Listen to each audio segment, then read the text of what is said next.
Hello, and thank you for joining us today for this webinar where we talk about establishing a Power Platform Center of Excellence. I'm Angelo, and I'm a technical specialist at Microsoft New Zealand. During our webinar today, we'll have people answering questions for you, so please feel free to submit questions through the Q&A functionality, and we'll have people responding to that as we go through this. Our agenda for today is I'm going to start off by talking about the case for low code and really where this has come up from as a brief introduction. We'll then have Becky from Downer talk about their journey on the Power Platform and how they've started to establish their Center of Excellence. We'll then finish off by talking about some of the key fundamental building blocks of a Center of Excellence and any further questions that you may have. So let's start off with the case for low code. Now, historically, when there's been a requirement or a business need, an application has been purchased. And often, these have been quite large, complex applications that have been purchased and put in over a period of time. So think about things like your finance system or an ERP system or a line of business quality application that's got all of this capability, but it's usually quite specific and targeted. And it takes many years to put in. And once it's bedded in, then often people are reluctant to go through and tweak it or touch it for fear of the unknown, fear of breaking it. Why risk with something that's working, right? So often people will then keep these silos in place, but not necessarily look at changing anything within the application. But to support that around the fringes, what you'll see is that there starts to be other forms of development.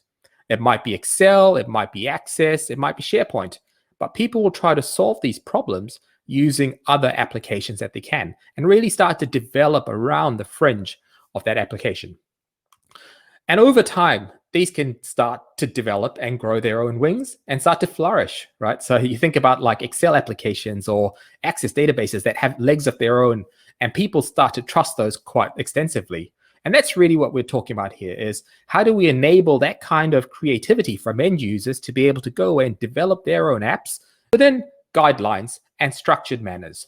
And if we look at the case for low code, what we believe is that by 2024, over 65% of all applications will be built using this low-code framework. And that's because of the staggering number of apps that are required by that time frame, right? So it's quite a compelling case for low-code, and that's really where the Power Platform comes in to try and help solve that. Microsoft's Power Platform is based around 4 key products: Power BI for analytics.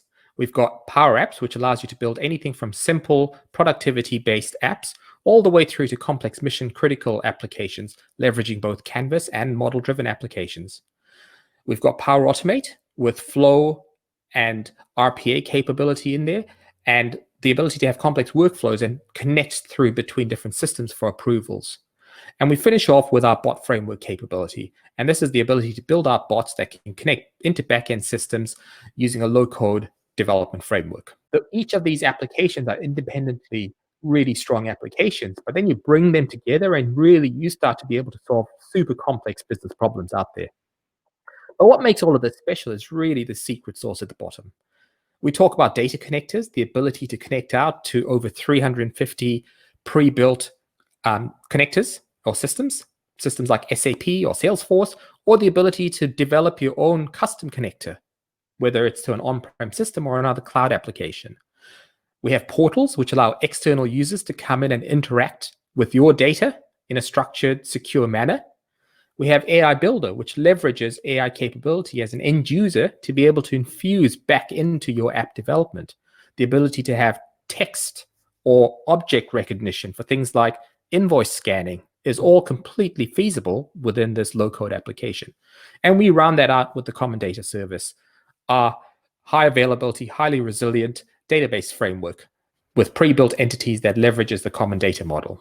And let's now hear from Becky at Downer, who's going to talk through how they leverage the Power Platform and their journey to the Center of Excellence. So to talk a little bit more about the Center of Excellence and the Power Platform, we have with us today Becky Blackshaw. Becky is the GM of Data and Analytics at Downer. So Becky, first of all, thank you so much for taking the time to do this. Angela. And thank you so much for letting us come into Downer as well to do this. We really appreciate that. And Becky, I guess to start off with, perhaps for people out there, maybe give us a little bit of background around Downer and also maybe your role at Downer and what that actually involves and entails. Downer employs about 53,000 people across Australia, New Zealand, Asia Pac, South America, and Southern Africa. It was founded in 1933 by a New Zealander, Arnold Downer, and it was largely responsible for the major infrastructure works in Downer at the old post office, and then was bought eventually by Australia. So our corporate offices are in Sydney, Australia. I guess to put a little bit more context around IT, the Power Platform, of the 53,000 people across Downer Group, 14,000 of those people would actually have a computer. Yep. And in Australia, and 5,000 of those people in New Zealand would actually have a computer. So let's talk a little bit about what we actually do, laying the asphalt or building the building. So Downer really is a collection of many industries. We do facilities management, we do roading, we do horizontal build, skyscrapers, we do vertical build, which can include laying roads, airstrips. In the facilities management side of the business, we have laundries and we have hospital catering. So it's a really large portfolio of different things that we do, which makes it challenging from a forms perspective in terms of building forms. Yeah. Imagine. And your role, Becky, is that primarily around the data side for Downer? Yes, it is. When I began, I've worked for Downer for 12 years. When I began at Downer, I was the knowledge manager, and over time we built an enterprise data warehouse. I've done a number of things with data and analytics, and last year the Center of Excellence for Data and Analytics was officially formed up for Downer Group. Inside that Center of Excellence, we're responsible for three main streams: analytics and data warehouse, the Power Platform, and SharePoint. And then finally, GIS. So I manage three DevOps teams in the Center of Excellence. Brilliant. Yeah. Excellent. So you mentioned the Power Platform a few times there. I guess how did Downer start their journey on the Power Platform? How did I guess they start discovering and playing with the Power Platform? That's a really good question, and it's good. It's a good story as well. I have working for me a couple of very smart people who are very interested in evolving technologies and are very keen. And we're a Microsoft shop, so playing with the new technologies, attending the tech conferences, and they've been talking about what was coming in terms of the Power Platform for some time, and how keen they were to actually have a play and start doing things for the business. But of course, we have enterprise roadmap. And there was at that point a set of tools that specified what form tools you could use. But then one day we had one of my team came to me and said, power and gas business urgently needs a zero harm app. This is a serious matter from an audit point of view. Is there anything anybody can do to help? And Jared said, I can help. And in a day, maybe 2 days, I might be exaggerating, he cranked out this little form that actually you put a few numbers in about the height of the power pole and how many wires it has, and it calculates the stress on the wires. And we actually won a health and safety award for that particular app, and that was the first app. And I think we built that, I want to say, a year and a half ago. And then it was just took off from there. Wow. Yeah. That's brilliant. Yeah. So I guess with the Power Platform, we see it used from productivity within Office through to extensions of Dynamics, but all the way through to business critical systems. And you mentioned one specific app there around Zero Harm. What other kind of use cases and business benefits have you seen from having the Power Platform deployed? Okay, that's again a really good question. Downer is a company of acquisitions. So we acquire a lot of very small companies, medium and large companies, and one of the things that we traditionally do is try to integrate those companies and their systems together. But that's not without its own set of difficulties, and it would be fair to say that when I did my calculation on how many kinds of timesheets that we use across Downer New Zealand, there were over 200 timesheets. Wow. Right? That were things that we acquired as we acquired systems, the way that people had worked before, the way the water contracts wanted to gather information, and also not just information about time, but information about what small equipment they'd used on a job. So they had these 200 diverse ways of tracking time to get reported into payroll. So our probably biggest Power App that we're just about to deploy the pilot of is what we call the EDJR, the Electronic Daily Job Record. That will, in the first round, have 5,000 people using it. Wow. Right? And that's for engineers out in the field to collect time and other information about their jobs and then send that through to the various systems that it needs to go through. Wow. So that's just one example where the Power Platform, Power Apps, Power Automate will make a substantial difference in terms of the way we collect information and save us a lot of money. I'm still stuck on that number 200 for timesheets. It's quite a bit. Yeah. Yeah. Yep. Yeah. Wow. It's a bit of an embarrassment almost, but yeah. Wow. So I guess you've got these apps coming through. You mentioned the Center of Excellence that has been deployed last year for data and the Power Platform, and SharePoint. So I guess apps need support in nurturing, governance, and so on. And you're responsible for the COE at Downer. So what do you see as the mandate for the Center of Excellence at Downer? Where do you see the boundaries there and what it's meant to do, I guess? Governance is a big part of what we're responsible for. Governance in the data area. So I've written the data governance framework for Downer Group, and I've also written the data governance framework and the citizen developer guide for the Power Platform as well. That's actually just recently been launched across group. So a big role of what the Center of Excellence is responsible for is not just delivery, but the overarching governance in our use of these tools.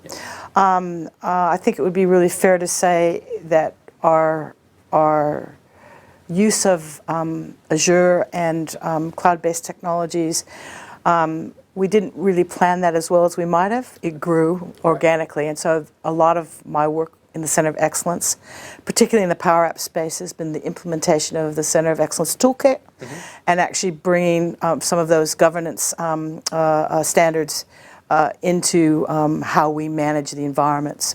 The toolkit's been great, actually. A great part of what we've actually managed to implement to do that. To give you some kind of example, we have over 180 environments when we first started to put the governance piece in place, and about 14,000 flows, many of them orphaned. So there was a big piece of work that we needed to do to actually put in place the governance. And the great thing about that is that the businesses really welcomed that. A lot of that comes from sort of the collaborative effort that the COA's made in trying to actually roll out the governance piece. Yeah. Oh, brilliant! Wow, that's absolutely amazing. Yeah. So I'm guessing through that whole process, you mentioned quite a few learnings that have probably come about as part of that. Yes, absolutely. So I guess what would be the one piece of advice you'd give to someone else who's going through the journey of starting to set up a COE? It sounds like in your case there were already lots of environments, there were lots of flows out there. What would you suggest people start looking at initially or start thinking about initially when they're setting up that COE? Yeah, I think definitely getting a handle around your roles and responsibilities and getting a handle around what citizen development actually means. I think in Downer, we're a big company with an awful lot of people that want work, right? And there's no way that I can do all of the work that's required by the business, from an innovation point of view. So I think for people to really, companies that want to do this, to get their head around what citizen development actually is and to actually nurture that and grow that, I think would be one of my first messages. I don't think when we first started on the journey, quite appreciated what an amazing difference that would make in terms of how we would empower the business to innovate and actually allow them to do some of the things that they were begging us to do for them, but we just simply didn't have the capacity or resources to do. So I think that's a really important piece.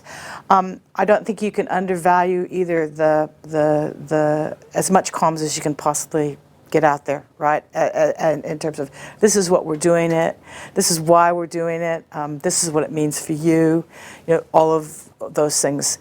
And then of course there's the whole tech back end part of actually working very closely, and actually Microsoft's been great, of working with us to help us to actually implement the toolkit, to understand what the opportunities and possibilities are, because the technology is still evolving, right?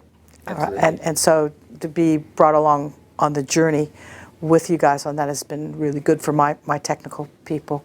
Great, great. Yeah. So I'll throw a slightly curly one in there. From a change management perspective, which you mentioned in there, how do you find the business adapting to Power Apps? Oh, that's a really good question. We have an interesting workforce in terms that in fact, we should be really proud of this. Many of the people that have worked for Downer have worked for Downer for decades. Yep. We have a very high retention rate. And the bulk of the people that work for us are engineers. And so one of the things when you're sitting in the corporate office using technology, it's really easy to assume that everybody's as comfortable at using technology as we are. And that's not the case. So whenever we roll out a new technology, one of the lessons that we've learned is we have to be really, really explicit about what it is that's going to change for people, and what that means for them. Because given one chance not to use a new technology because it's too hard or I don't understand what I'm meant to be doing, it will torpedo you. Yeah. Yeah. Good point. Yeah. Really good point there. So from a center of excellence perspective, there's probably been lots of learnings along the way. If you had your time over again, what would be the one thing that you'd do differently second time around when setting up the COE? One of the things that I would definitely do differently, I tried to be really, really collaborative and make sure that the business knew what we were doing. But as a result of that, it took me about a year actually to get the full governance framework for the Power Platform out the door, and also the developer guide, the Citizen Developer Guide. And in the meantime, what we didn't do was do some things in the back end that would have prevented sprawl. Right? So I think it's really important to understand that you can disconnect some of that out-front communication with some of the things that you need to do in the back end to make sure that you don't have people just creating environments and then leaving the business, for example. So, that whole governance layer of technical governance layer of what you want people to be allowed to do and what you need to maintain yourself is. I think we should have done that sooner. I guess a couple more questions from me, perhaps, and if there's anything else, feel free to chime in on that. But I think one of the things that I personally have been most appreciative from you has been during this whole COVID-19 pandemic situation. There have been lots of people affected by the whole pandemic. One set of that was the University of Auckland students, and some of them had their internships and placements affected by that. But what you did was you managed to take a few of the students in and help them do their internship here on the Power Platform. So maybe tell us a little bit about that and how that's gone and what sort of work they've been doing with you. Sure. Yeah. So one of the things that we've done at Downer is used a little tool to create a number of forms that were used in our health and safety programs, which is a really important, critical part. And so we've just recently decided to move all of those forms into the Power Platform. Yep. And so when you called me up and said, would I like a student army? I said, yes, please. I'd welcome that. And I think Downer also has a long history of working with cadets and interns. That's really part of our culture, is to help support students and people coming back into work or coming to work the first time. So it was an easy thing to get agreement from the team and from my management to do. So it was, we were really happy to have the students on board. I think as you and I have talked before, it's not been entirely without its challenges. And the idea that even though you've been in classes and done business process stuff around different business functions and capabilities, students don't appreciate or understand the business process that the form that they're building necessarily is associated to. So one of our big challenges, and I think if I had it to do over again, hopefully I will get the chance, is so. to actually spend more time with the business, owning the students and the work, as opposed to technology owning the students and the work, so the business and the students get the experience around the end-to-end business process, which is supporting the form and then the data that comes from the form collection. So that whole end-to-end piece, I think, is not often appreciated by the students or necessarily by the business as well, the significance of getting that right. That's a really interesting point, Becky, because the students today, we would say, are digital native. They've grown up in a digital world. They understand the whole digital side, and then to come into a business where they can bring that skill set, but not necessarily understand why there are, if we call it, analog processes in place, the manual timesheets on papers and things like that, or different systems that don't talk together. I think this has provided a really good overview of how a business, and quite a complex business with lots of different units, comes together and works. So I'm sure they've really appreciated the time that you spent with them on that. So thank you so much. No, it's been a good program. We've appreciated having them. Good, thank you. So I guess a final question from you, Becky, and I'll throw this out there for you. Where to next with the Power Platform for you at Downer? Oh, gosh. Well, that really kind of depends on what new functionality and capability you give me. But look, I see Power Platform, and we haven't really talked about Power BI here. We've really just talked about Power Apps and Power Automate. But these tools will be fundamental in our architecture going forward. And they really are driving us to define what we use for forms. What tool is the right tool and the right instance for forms? When would you just use a Microsoft form as opposed to a Power App? So, the fact that we've got this great suite of tools available to us to use that we can empower the business to use, I can see this completely changing the way that the business innovates and the way that we work with the business. And one of the things that when I'm out selling the Power Platform or the data warehouse, I talk to the business a great deal about my philosophy of the convergence of technology and business innovation, and how these sets of tools empower that. So we support the business in terms of governance, provision of data sources, or help to get to data sources, support to use the tool, but it's the business who knows the business, knows what they need to do, can use these tools to actually build something that helps them to make more money, helps them to reduce costs. So I see that the doors are really just opening, not just with us being able to build a form quickly and easily, but with working with the business in a different way. And that's a really powerful thing from a technology perspective.